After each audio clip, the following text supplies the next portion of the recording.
This is Off the Break Podcast, presented by Silver Screen Insider.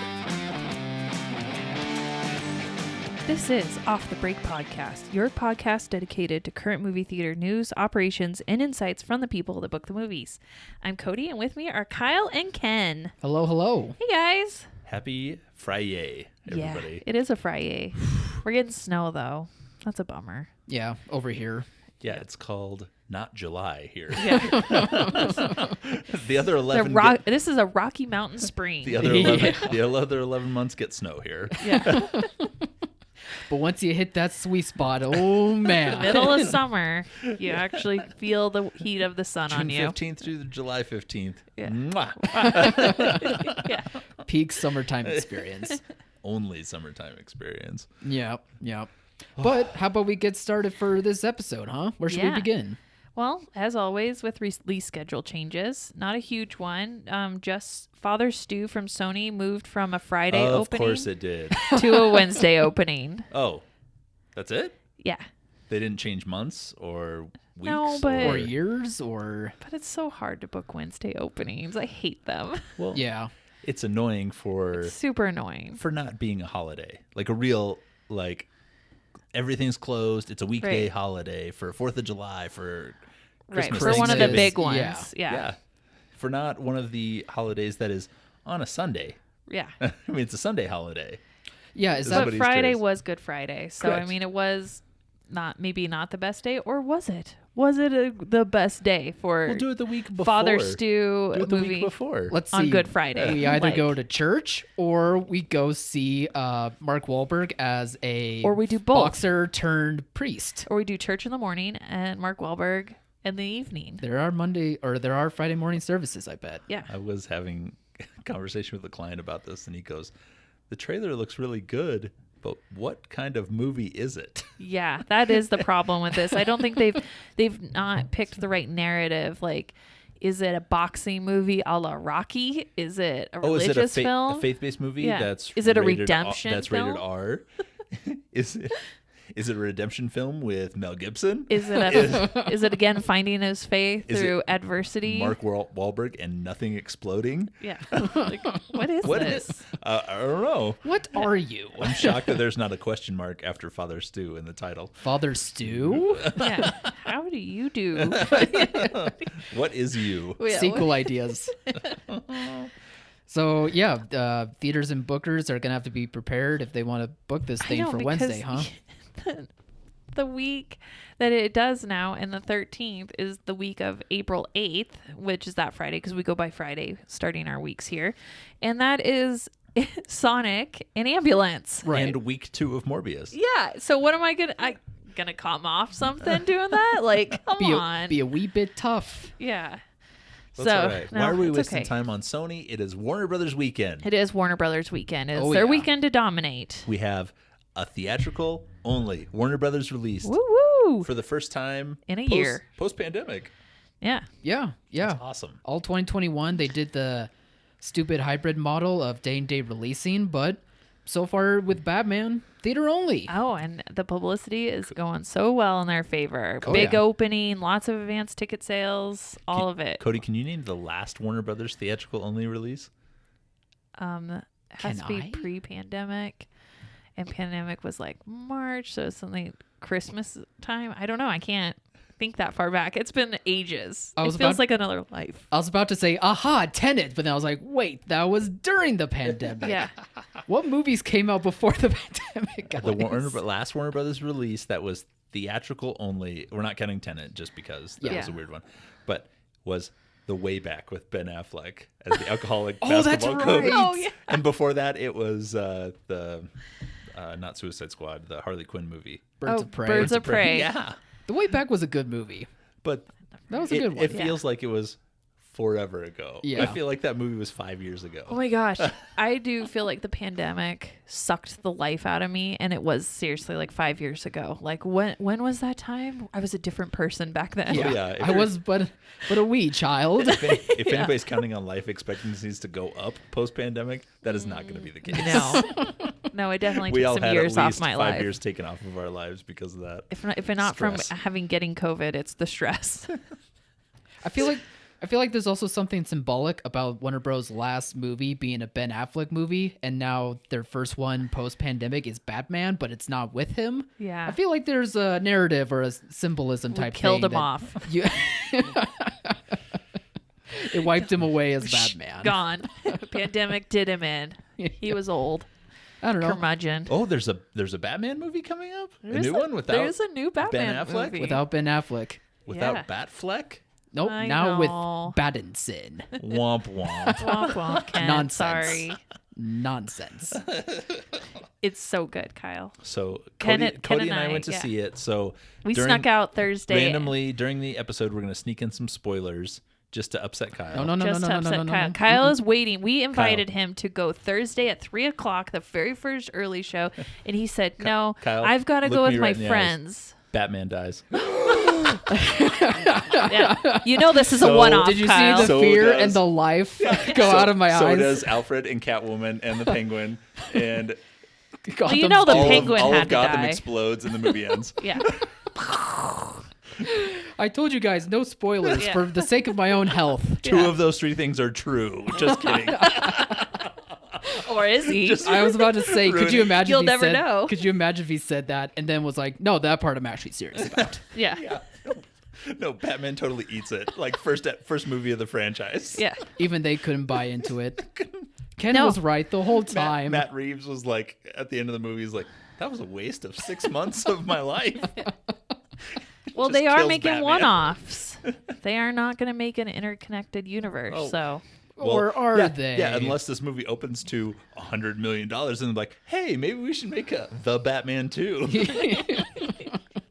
Yeah, that's exactly why they're... or it's only going to open to 80. yeah. Even though it's done like 60 for Friday. Yeah. Just it's going to take a dive, guys. Just Well, we wait, saw- it's gonna happen. What was the gonna Thursday happen. number I saw? 21 million? Something like that? I actually haven't checked. Yeah, 21 million. Oh, I don't- I think that's a lie. And Spider-Man was 50. So if we take that into account, it's roughly half of what Spider-Man did. So it's going to open to a paltry 125 million, Yeah. Oh no, not 150. not 80 like Cody said. Well, I didn't know. Apparently, know. by the time the podcast came out, and then the next week, all the advance tickets really shot up. So I was just a little early It in is- my worry. It is 21 million so far. So yeah, so we're 21% of the way there. Quarter of the way there. After one nightly show, most places. Yeah, one 1 show. to 3 hour show. We're almost there, Cody. Good luck to you. So people, I'm gonna lose this hot take. All right, everybody already knows the moment it came out of my mouth, I was gonna lose it. But that's okay because I'd rather be wrong than have been right about that. That would have been just sad. Kyle, Commissioner Gordon is the Riddler, Bum, bum, Could you bum. imagine though? and the Penguin, Yeah.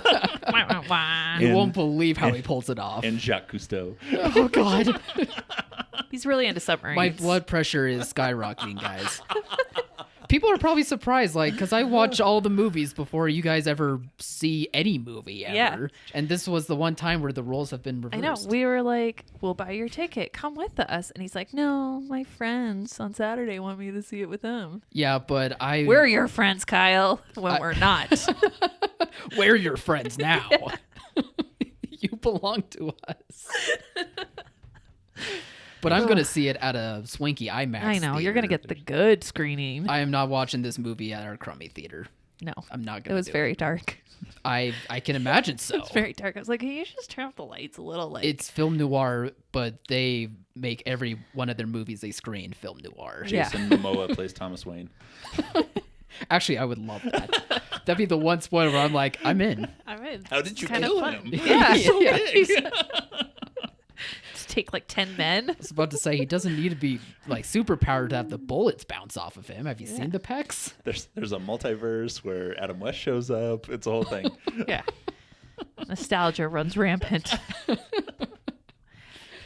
So I guess this means you guys liked it. Well, that's the interesting thing. So I had no expectations and I really liked it. I really enjoyed myself. The pacing was a little on the slow side for me, especially in the beginning, but I was fine with the tone and everything. Ken, on the My other opinion hand, of this movie is that Kyle will really like this movie. What a shock.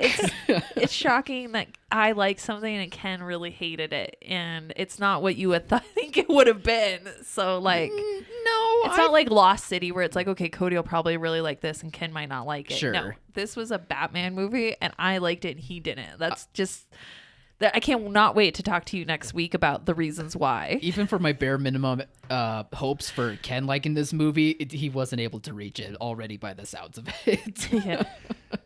It was a really hard sell for me in the beginning. I'm not a Robert Pattinson guy. He's emaciated. He looks like Christian Bale in The Machinist as Batman. And I've said that since the beginning. Yeah. But this was just not made for me. This is for a younger, more open-minded audience, I should say. Okay. I mean, I grew up in I just think the it was- 80s where yeah. Michael Keaton's Batman was great. Yeah. Where George Clooney fighting Arnold Schwarzenegger was great. It was. when you I were- was thinking all about right, it and I if was you like, guys- I really if you guys enjoyed say those so. movies. Well, when you were like 12, that was Yeah. that was That's the movie. true. Yes. I wasn't an adult trying to break it down. Fair And then you had Christopher Nolan like, yeah, I'm just going to take Memento and turn it into Batman. I'm going to make 3 of these. It's still amazing. Yes, it is. It's still amazing. Thinking about the last standalone Batman film, they started the movie with a plane capturing a smaller plane and then them skydiving out of the plane. It's awesome. Yeah, that did not happen in this film. No, probably not. I think that's what it was for Ken, without giving spoilers. Batman is an action set piece. And Has there was been- not Nope, very. spoiler. No. I'm Batman, just kidding. I'm just Batman kidding. was at least the last few have been big action blow up Yeah. films, And that's what I like. there's Yeah, action in it. It's just that with that runtime, I don't think there's enough action to keep Ken like motivated to watch the whole time. Like he was starting to get a little chatty, and I'm like, shh, stop, okay. But there certainly will be audiences like There's that. some I really mean, cool scenes in it though, Yeah. where the action is really stylized. The action and is cool. stylized. The cinematography is. I don't know if I'm giving anything away, but there was a scene in the trailer where it's just a really quick scene in the trailer where they're shooting in you see the guns go off in the dark and then you see shadows of him. Oh, yeah, That yeah. sequence was so cool. That was actually so cool when you I've gotta see it pulled on it out. IMAX. No, Yeah. there were several. I mean, you could tell that this was a labor of love for the director. Like he Yeah. really put his all into this. Like really showed off. Oh, yeah. what Yeah. he can do as a director. And while Ken didn't like Robert Pattinson, I enjoyed him. I did Okay. feel that he is still not a bulky Batman. For some reason, I just feel like a Batman should be bulkier. So his He doesn't size, have any superpowers. I know, I get it. His size is a Superman can be skinny because he's literally the Man of Steel. Fine, Ken. But Robert Pattinson brought an intensity and did a lot more acting with just his looks and like the way his intensity in the scenes. Yeah. Pushed the narration, the story, when he looked at certain things and stuff. I thought he did a really good job. It is definitely a different take, and I really enjoyed it. Yeah. That sounds good to me. Like that's kind of the stuff I'm really more Looking interested for. in with this interpretation. Like you don't need big action set pieces because it's been done. I kind of wanted something different, and I got it with this. Sure. And I'm hoping majority of audiences will be like that too, but I understand there will be Yeah. some you similar to didn't- Ken that, wouldn't mind like a bit more action Right. to help keep the story moving Yeah. forward. And you which didn't is have to fair. see Paul Dano without a mask till the end, so that was good. I didn't have to look at him very much. A real uggo of an actor, you know what I mean? Well, they kept delaying. They kept teasing it, right? Oh yeah, Yeah. they I kept figured as showing much, him from yeah. the side, showing him from the back. Yeah. And then when they do show his face, it takes 10 minutes for them to pan around the giant head that he has. It's the biggest head in the world. Giant head, he's a small guy. Yeah, that dome is not though. Dome is it? He's got I'm the Tacoma dome for a forehead. I Yeah, he know does. I know this is gonna be going through my head as that reveal happens, and I'm just gonna be the only one laughing. Now, because of And that. everyone's gonna hate me. Ugh. but I mean, despite the criticisms and the feedback, I'm still really excited, and this Yeah. sounds really promising for Yeah. Well, a movie like this. Warner Brothers knows how to promote. Right. They've done this forever. Oh, yeah. So they know how to They're put really good at big marketing. blockbuster theaters and get audiences in. And this Yeah. one is going to pay dividends. It's not my kind of movie, but it is my kind of movie in that it sells tickets. It's so funny. for sure. I walked out being like a little worried for the movie. For some reason, if I really like it, it doesn't always bode well for the movie.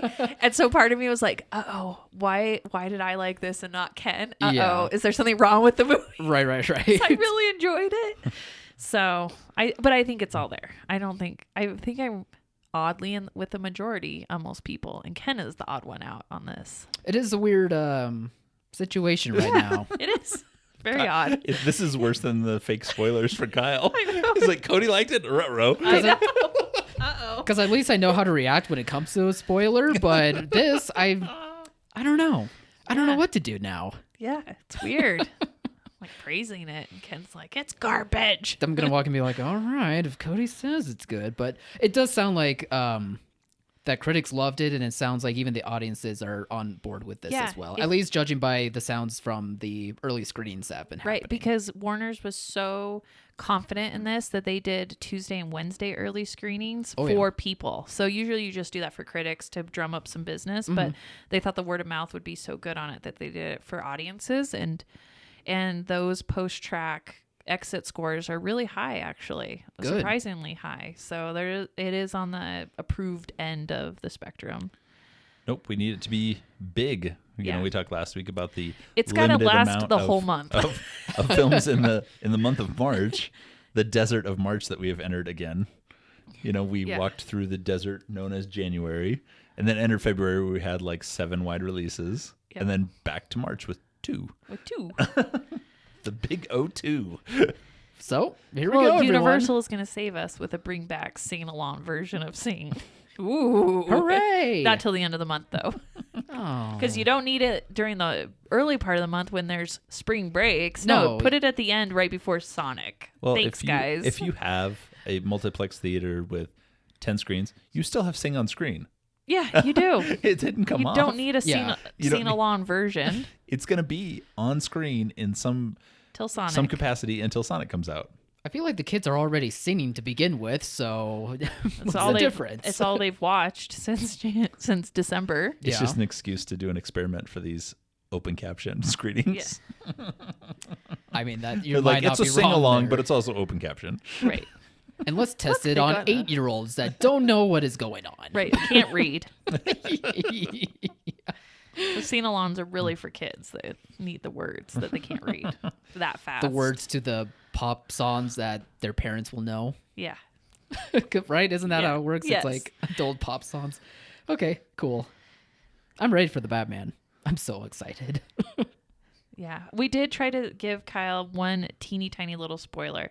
There is I wouldn't even call it a scene. There is a thing No, I'm at kidding. the end of the credits. It's So they not have a scene. These It is nobody is in this. Marvel really brought these to the forefront and made Yeah. these work and made these part of their universe. Well, DC's like, yeah, we'll do that too. And these scenes have all been kind of off, and they've never really hit the mark Yeah. in the DC universe. And then, they bring up this scene, which isn't a scene, It's not a scene. which You is can't call it a scene. a black So- computer screen with green letters that lasts 2 seconds, and it adds nothing to the plot. Nothing. So if you don't, after having watched a 3-hour movie, want to sit through all the credits for that, which Kyle has assured us he's going to do anyways, regardless of our telling him not to, I would recommend not doing this. Imagine telling my other nerdy friends, "Hey guys, let's skip the Batman after credits scene." I'm- Imagine I won't have a ride home. And then you say, trust me, guys, I'm in the industry. Yeah. I know. It I never know The scene what, that's I know not what a I'm scene. talking about. It here. never works. I'm still not the most important friend, I'm in- even despite saying I'm that. in the industry. Friends, Romans, countrymen. Yeah. It's When like, mirrors. shut up. We're Kyle. We're leaving. Yeah. Guys, why aren't you following? I mean, so if you're going to do it like Kyle is going to do it, I recommend going to the bathroom, getting a drink of water, milling about the lobby a little bit, and then coming back in and watching it and then leaving. That sounds like great advice. It sounds like a strong idea of things that no one's ever thought of before, Cody. No one's ever thought about leaving in the credits and then coming back. Yeah. Just like no one's ever thought about changing ticket prices based on how excited audiences are. Yeah. God, I love that transition. Yeah, because he doesn't want us to spoil anything for him on the Batman. I'm trying to help him out. No, I just think it's hilarious. The Riddler is a hallucination. The penguin. The penguin is an actual mammal. This is actually Arkham Batman. He's just rocking back and forth in the cell. It's actually a dream in a dream. Yeah. If it was a Nolan movie, I'd buy that. He's gonna think it's a dream the whole time. He's gonna be like, "Damn it! That's why it's so slow." I was already gonna watch it again, but now I have to watch like the real version as compared to Ken's version of the movie. I have to watch it twice. Ken doesn't know what happened. He zoned out. I'm gonna snooze for a minute. Okay, well, back to the serious topics. Yeah. So what was that transition leading up? So AMC had an article, a Hollywood Reporter, Variety, that they are going to raise the prices specifically for Batman at all of their locations by $1.50 per ticket. Mm-hmm. It's experimenting with variable pricing, which is something that is not allowed by almost every master licensing agreement. No, the studios have never allowed variable pricing. They've specifically outlawed. You cannot, in your master licensing agreement, show a film for all the films have to be the same. All tickets to your complex have to be the same for all films. You can't say, okay, Warner's, well, you didn't give us enough revenue in 2020, so your tickets are going to be this much less. And you can't cheapen the ticket. And the big reason is because they don't want people buying tickets for cheaper movies and trying to sneak into the good ones. So that's the old-fashioned idea that people are sneaking into things. Yeah. Yeah. So, I mean, there's just a way to police all that. And then because there's really not a way to properly justify, like, hey, I feel like your movie should be a little cheaper than the others or more expensive than the others. Why is my movie not as expensive as their movie? It just created so much conflict and tension. And not only are you negotiating on showtimes and every week and making sure the showtimes are correct, now you got to worry about ticket prices for each individual showtime at every theater in the United States. Yeah. So I'm not surprised that the studios are letting AMC experiment with this, because what AMC is doing is raising the price for a new film. So they're hoping to capture film rental on a higher price film. I just think that the way it was portrayed and publicized with AMC's CEO being like, we're making it such a bold move. Like, variable pricing has never been discussed in our industry at all. Put them on a bit of a pedestal. Because if you own a theater, you've never had a thought about your ticket prices. You're just like, they are what they are. They've always been the same. They will always be the same. We'll never change them. Why would I change it? We'll never consider anything. Why would I raise the prices? Right. Prices for concessions or employees or inflation. That's never happened to me before, so I've never considered and I've never wanted adjusting my ticket prices to charge more for opening weekend and then charge less as the weeks go on to get people to come in. Or charge more for a Warner Brothers movie instead of a Sony movie because the terms are better. Right. Or charge more because the film's going to be bigger.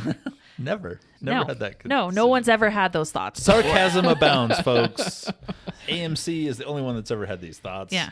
None of you very successful independent theater owners have never been like, oh, I want to change this up a little bit. What's a model that I could get behind? Yeah, when reading through these articles, and basically the majority of the article is, hey guys, we raised ticket prices. It was very weird for me as a reader to be like, why are you making this sound like it's revolutionary and innovative? And I'm pretty sure they used the word innovative in one of the articles too. Yeah. Bold and innovative were thrown about like this was AMC's strategic positioning to improve our industry. It's not bold and innovative. It's common sense. Like, as prices change, so do prices of other things change. Yeah. There's only a limited amount of tickets for these weekends. I should charge more. Yeah. All it tells me, though, is that this is going to be a huge headache for buyers, for independent owners, when you want to, because it's easy to raise the prices for opening weekend on a film.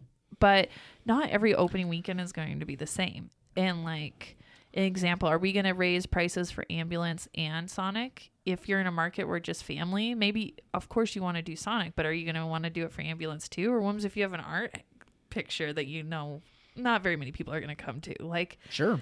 Is Sony going to expect the same ticket price for Uncharted, Morbius, and Father Stew? Right. Are you going to raise tickets for Father Stew that you would for Morbius? For an older faith-based audience. Yeah. You're going to raise ticket prices on that on audience, the seniors which that is want a the discount. most vocal of ticket pricing audiences. Oh, they're terrible. You raise anything, and those seniors are up in arms over it. But the senior discount will help you out, so it's all meaningless. All meaningless. Yeah. No, it's just raising way more questions, and it's just a money grab on the part of the studios and stuff. But wait till that money grab blows back on them, and they don't get treated the same when they don't have the big blockbuster, when you're not Warner Brothers with the Batman right now. Or if Batman opens and the ticket price, which we had to find out through back channels, is only an 8-day raise in prices. What happens if Warner Brothers wants day 9? Yeah. Which is the next Friday. Or ones if their accounting messes up, We want 2 weeks. We want 3 weeks. Mm-hmm. We want the whole month of March. Well, you're going to charge the same for Batman 4 weeks old and Lost City, which is brand new. Right. That seems wrong. I think it could work if you made it an even across the board concept of, I'm going to raise prices for opening week run. The opening week, 7-day opening run of a film, regardless if I'm open 3 days or all 7 days, I will charge more if I play a film on the break under that scenario. So for a big complex, you'll open them all. They'll all be treated the exact equal. And in a small complex, you're only going to get the big ones anyways. And so you'll charge more for for a Sonic than you will for like an ambulance off the break. I mean, so it makes sense to do that way. But once the studio starts pushing back on beyond 7 days, it just gives another reason for the studio to dictate how and when you operate a film. Yeah, which you already get it's not done autonomously. You're not doing it on your own. None of the decisions you make about how to show your films, how to price your films is made by the theater on their own. No. There are so many influences by the film companies in every aspect. Right, because you are licensing their product, and they can tell you how to do it, when to do it, and where to do it. Like, they have full control of that product. You don't own it, and so you have to play by their rules, and so you just are fighting to make it equal amongst everybody so that you have consistency. And that's the only way I can see this working. But you're sure shit knows that somebody somewhere is going to want to lower prices if a film doesn't perform. Yeah, absolutely. No, if you have a movie that has a Thursday night opening that's not $21 million like Batman and is 2 nationally when it's supposed to be 21, oh, why don't I just make those tickets regular price then? Yeah. Instead of that $1.50 surcharge. Yep. Oh, that's not going to be an issue with the film companies. No. So we'll just have to watch this. But AMC, you are not bold or innovative in this at all. You just have the market share to be able to pull it off, and post-pandemic where the studios are looking for more revenue. No, and just promote an article about it. Yeah. It's garbage. AMC is already the highest priced theater chain in the country. Yeah. By far. You go across the board, AMC has the highest prices. In general, they also have the newest theaters and the most upgraded amenities. So that's why they're the highest price. But, I mean, if you sit and tell me that I can go to a movie for $20 and now it's going to be $21.50, I'm taking a walk on that. I'm going to find somewhere else to see that. I mean, with the case of like a Batman, obviously there's people who aren't going to shy away as easily. They'll be like, oh, I really want to be the first to see it. Okay, fine, I'll go ahead and do it. But for some other movies, like An Ambulance, like you were saying as an example, I think audiences would be okay not paying the $20 in that first opening week. Right. Like unless it's an event film that you need to see first, be the first to see it. If it's just a regular run-of-the-mill thing like Lost City or Ambulance, you can wait. You can wait till the second week. Or and possibly at that point, they'll just end up waiting for a movie to come out on streaming, which is already what we've been suspecting of audiences to be doing to begin with. So if it's not a superhero movie, it could just not work. Right. We'll just have to wait and see how this pans out. I just wish they would have chosen to do this with like Downton Abbey or something that had a only senior audience just to see. No, I would never wish that on the exhibitors. No. I wish that on AMC and their CEO does these articles. Those poor kids that work in those theaters. I swear to God, this guy talks with his nose pointed to the sky. Every time I see him quoted, I just like, oh, you smell your own farts, do you? Yeah. Just. Yeah. Yeah. Remember when they were almost bankrupt? Yeah. Yeah. Like a year ago. That was wild. Now they're innovative. They're innovative with their massive amounts of debt. And all their now non-Chinese money. Yeah. China got out. They were like, uh-oh, we don't need this. Yeah, China didn't think it was a good idea. But Yeah. now we're talking about China again with this next topic. We are. So I have been hearing some rumblings about this push to make this mini theater concept, bringing it to America. And it's kind of interesting. So the mini theater concept is you'd go in and you would, like a karaoke room, you would have just basically a room with maybe 8 to 10 seats in it that you could rent out with your friends. And through an app on your phone, you would choose the movie, approve the licensing stuff, pay the bill, and then you would be able to screen the film right then. And there's, I guess, a push to make that concept happen here in the US. It's very big in Asian countries, especially in China. And I just had some feelings that while I think it's neat and innovative and stuff, I just don't see it taking over movie theaters here. Like, I don't see movie theaters transforming into this concept here, and for a number of reasons. One is I just think the cultures are different. Like, we have a movie going legacy culture here because movies have been around for over 100 years here. And movies really, especially in China, have only been around really, like, for the mass populace, like 20 years, and really only like the last 15 years. So they don't have the same legacy culture that we have with movies and movie going and growing up with that. There's a whole generation of people there that have never really grown up with that. And then those countries are also massively populated, and the lifestyle in those countries are so different. Whereas, your living room you couldn't hold 8 people in it. Whereas a lot of the homes across the US have space, and that your living room is that size, and you can have all your friends over into it. So the emphasis on going out isn't as strong here as it is over there. And so it kind of would make sense to be able to rent the space for you and your friends to go enjoy something like that. And coupled with the fact that they didn't have the infrastructure in place for very long, and that you can build concepts like this from the ground up and create something new, a new experience, much easier than converting existing experiences into this model. We have 5,000 venues that currently operate under the large auditorium model. Yeah. And now this comes in and it's like, oh yeah, we can just make 50 screens in a Kmart. Right. And it's like, no, we already have a theater that does this. Mm-hmm. The other part of this that I thought of that was interesting is, like, movies are first date things. Cody and I's first date was at a movie. 3:10 to Yuma, people. So how do you take a date to a movie in a small, dark room? I know. Hello, for a first date, would you like to go to a movie? And then you put her in a room and lock the door. Yeah. Oh, no, it's not my room. Oh, I've rented the room. I'm getting my time worth. Like, No, this is...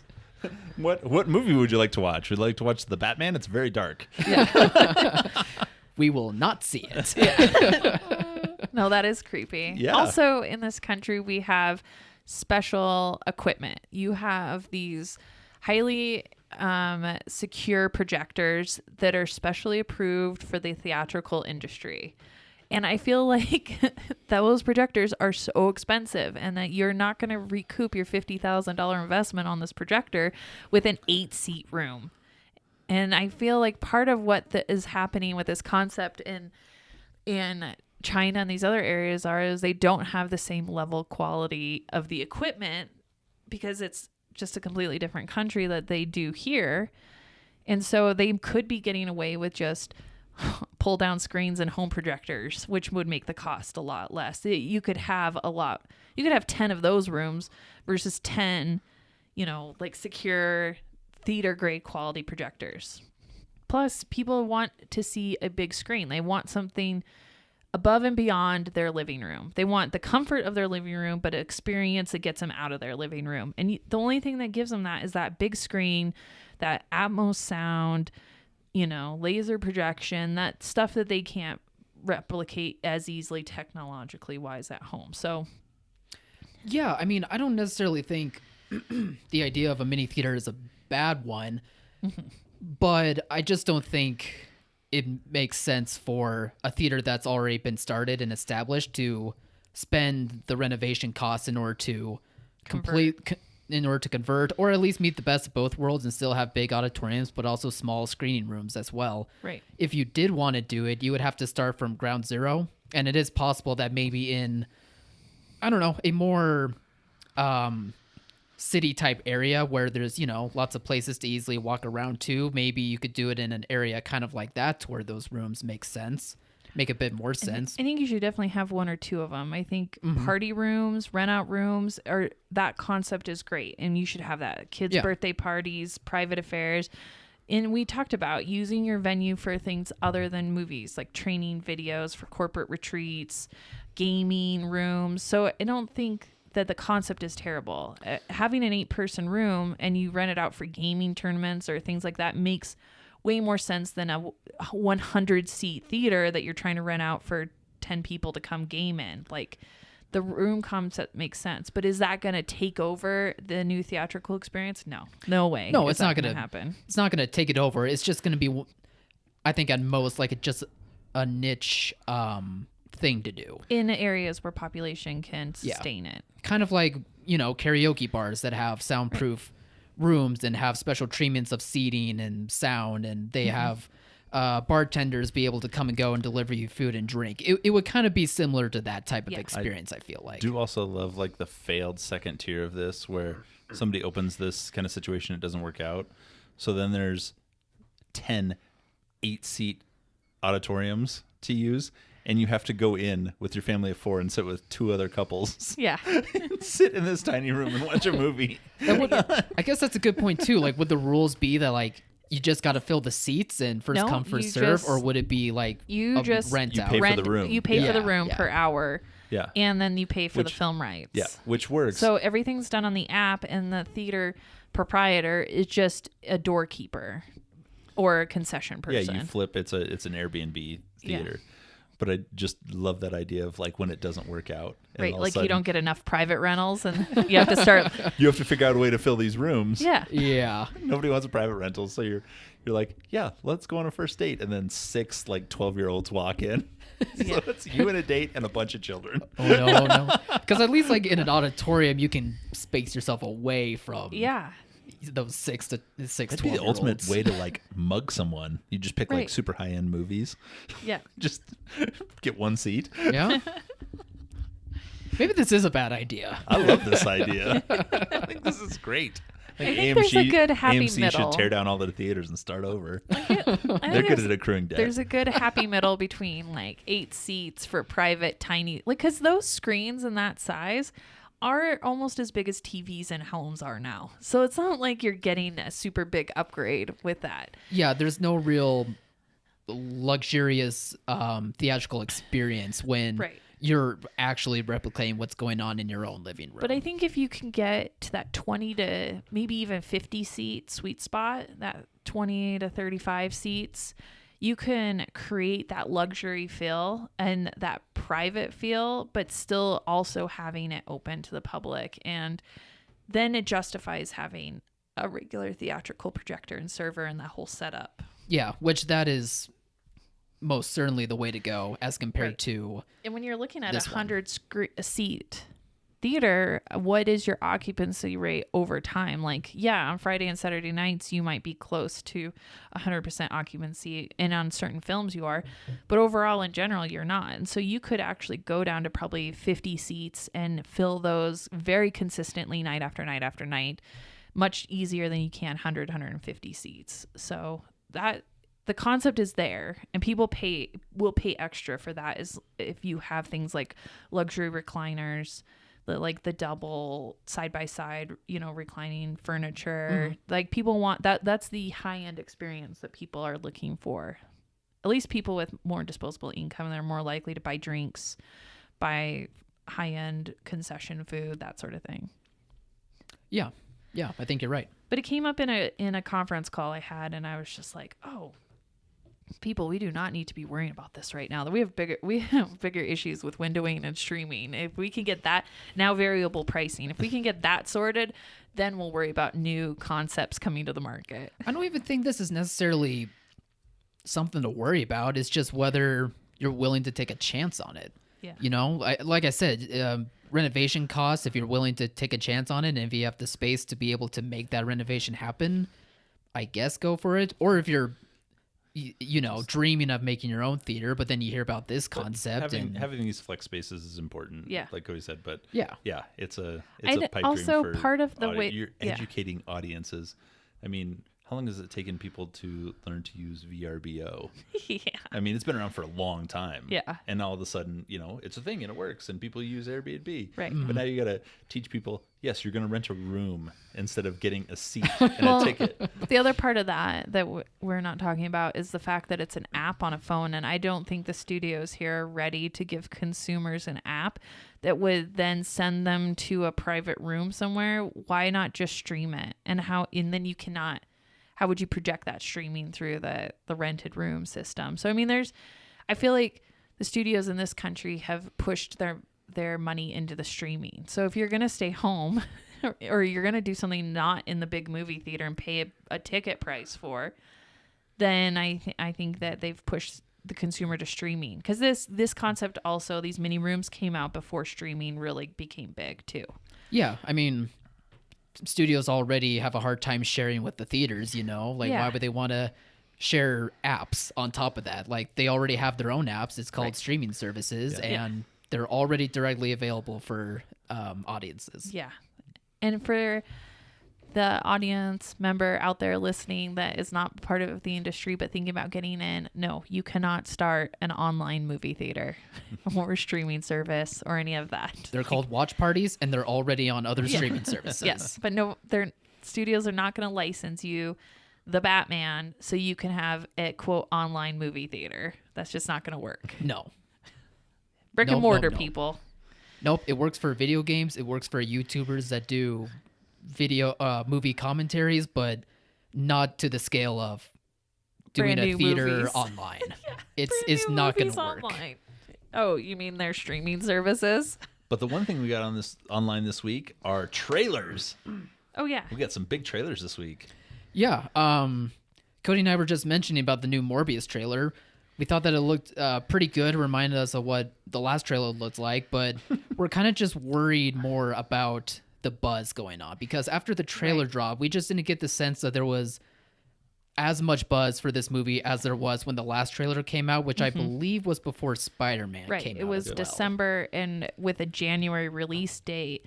This is in March now with a April release date. And I just think that Sony, which it had to do, it sacrificed Morbius to make sure Spider-Man beat Avatar, and it did. Spider-Man beat Avatar domestically, and it shot up there, did really good. But in keep preserving Spider-Man in the marketplace, they pushed Morbius back. But I think that they pushed it so far back it lost its momentum in the market, so that the interest isn't really there, because now you're putting it up against other things. Well, let's not pick on Sony with their date changes, because that's all they have. I know. That's all they got. They love doing that. But there's just this feeling that maybe it's, and it could just be too, because the Batman's still out, and it's possible. And until that fervor for the Batman dies, then we'll maybe get more excited about Morbius too. But that was the issue. Like in January, there was nothing. So you were super excited about Morbius because it was the only thing coming out. Now we've got Batman. We've got Doctor Strange on the horizon. We've just got other things that are a little distracting from Morbius. We've got Sonic, which I'm very excited about. Yeah. And we'll see. Maybe the hype will pick back up, but just in this moment at the timing of it all, it just kind of feels that way. But maybe that's only us. Yeah, it could just be us too. We could be just jaded cynics. Well, speaking of jaded cynics, I still feel the same way that I did about the last Fantastic Beasts trailer as I have for this new one. Yeah. Not getting my hype up for it, and I still don't feel like it's getting much hype anywhere else. I think it will still do good business, but been burned too many times on this. Yeah. And just bringing a young Dumbledore back is not going to be enough for me. For you, maybe, but maybe for other people it can. Nope. Okay. Nope. What'd you guys think of the Uma trailer? I didn't watch this. This is one I did not watch. I think it could work for the horror demographic on the opening weekend, but I know that this is also a more moderate release, so I don't really expect it to be all that big for business. Yeah, very limited. But it looked good. Like, it did look very good to me, but... It looks fine. It's the best looking trailer out of these like weird Sony one-off limited releases. Oh, okay. Right. Short of the Billy Crystal one. Like, I like Father Stew. that's not one of these weird ones. It's not one they announced Well, like sorta. 3 weeks before it came out. That's true. But it is still kind of It's a no random Kid one-off. Detective. No, it is not Kid Detective. And this Remember is- that, Jem? I put that in this vein. Like, This Okay. is one of those that's like, hey, by the way, we have this. We have this. Yeah, Yeah. I Go would watch too. it. Yeah, exactly. Okay. Bullet Train. Oh What'd you my guys- God, I'm Kyle's excited for so this one. excited. What do you think? I didn't Ken? see this one. I didn't see it either. I think Ken would love this trailer. What is Bullet this? Train. So pretty much a bunch of assassins are on a train, I believe in Japan, like one of their really high speed subway Ooh. trains, and I guess they're all trying to go after Speed this. kills. They're going after this mysterious briefcase. They all have their own agendas, and there's deceit and action, and it's colorful and self-aware and amazing. And I love it. Ooh, Ooh, nice. We have to watch out for this one. Yeah. It's coming out in July, I believe. July 15th. Yeah, this was I kind was of at gonna the say, end I of think the this one. summer This run. feels like this was moved. This date, Bullet Train's date was moved. Probably. Yeah, They this all is feel like this they've is been kind of the moved. desert that is late July after Thor comes out. Looking forward to the summer schedule. It's like we've got this, and then we've got this, and then we got this, and then we've got Yeah. Bullet Train. July and August. August does not look good this year, but we're getting way ahead of ourselves. Let's just get through March. I know I've seen the name Bullet Train, but I haven't seen it, so I will definitely be checking out this trailer on Silver Screen Insider. I find that I like watching trailers on the dashboard homepage on SSI. I like how they're all in one spot, and all these trailers, because they're new, will be at the top. So that'll be easy for me. I'll go check it out too. Well, I guess only I saw Bullet Train on silverscreeninsider.com. Kyle's the only one doing his job. Kyle Ken literally and puts I them. were out going to the movies. Kyle puts them on the website. Yeah, Kyle no, he literally sees puts them everyone. on there. He has to, I guess I'll watch it he while has to I... glance at it at least. Yeah. Cody and Ken invited me out to the movies, but I said, no, I have to be here at work. To put I have the trailers I have to put the trailers up. We're like, we have to go support an industry and watch a movie. We're all working here. All right, you got me there. Yeah. Kyle, the Riddler is Paul Dano. What? What? Or is he? La, la, la, la, la, la, la. Not listening. He isn't. It's actually Colin Farrell. He's the Penguin Riddler. The Penguin was such a good character, and I just think it's because he talked the most out of everybody. That makes me so happy. He's so good. I can't wait. Oh, Oh, I see it tomorrow. Okay, so I think that's it, right? yes. No, Before we- the spoilers we have actually to happen. Record an emergency podcast with spoilers after Kyle sees Oh my it. gosh, we are because I have to leave early next week, and it's just going to be a Kyle Ken podcast. But I really want in on the conversation, so we might have to do a pre-podcast conversation He's that we trying to do record. a Tuesday podcast Yeah. here. A Tuesday podcast. Is that Yeah. possible? Well, just to talk about Batman, and then you guys can talk about other business on your, normal Friday podcast. Do I have to talk about Batman more? Yes, It's we just are gonna- going to get into the nitty gritty on It's this. just going to be a debate between us two about whether Pattinson is awesome or not awesome. He's awesome. Not awesome. That's why I got to be there. I got to be the deciding vote. Cody will Awesome in join. some ways, not awesome in others. Cody will be on my side. Yeah, I'm more on Kyle's side on this, surprisingly. Very weird. Yeah, we were all surprised. When I'm like, I'm going to do Mystery Science Theater 2000 here and start commenting on the movie, Cody's like, shh. And I'm like, are we watching the same movie here? Yeah, I even sat forward. I was like just enthralled, and he just kept chirping in my ear about stuff, and I'm like, Ken's okay. probably like, what the heck? I think I even shook his hand once because I wasn't paying attention. Until I snoozed, yeah. Just go sleep. Yeah. Let me watch the movie. I don't take children to the movie. Yeah, apparently. All right. Well, in that case, everyone, thank you for listening to this episode of the Off the Break podcast. You can find us on all podcast platforms, and be sure to like and follow our Facebook and Instagram pages at Off the Break Podcast. Kyle, Batman's parents are still alive. No! It's Arkham Asylum. Have a good weekend, everybody. Bye. Bye.